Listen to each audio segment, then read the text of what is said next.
One readily understands the potential benefits that would occur when many readers appreciate the queerness of biblical characters and tropes.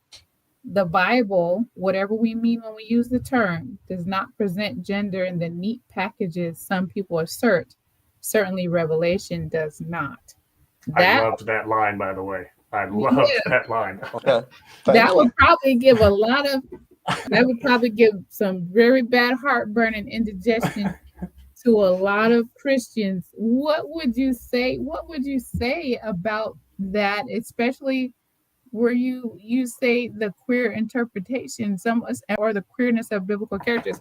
What would you say if somebody was like, "What are you even talking about? There's no such interpretation. There's no such biblical character."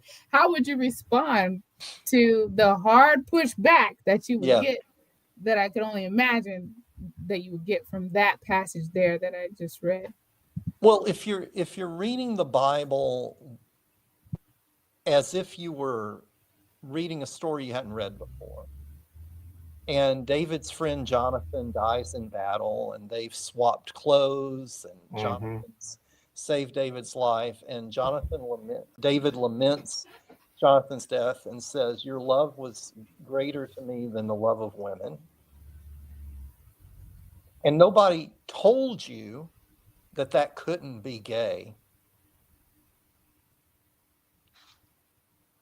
Right. What would you think, right?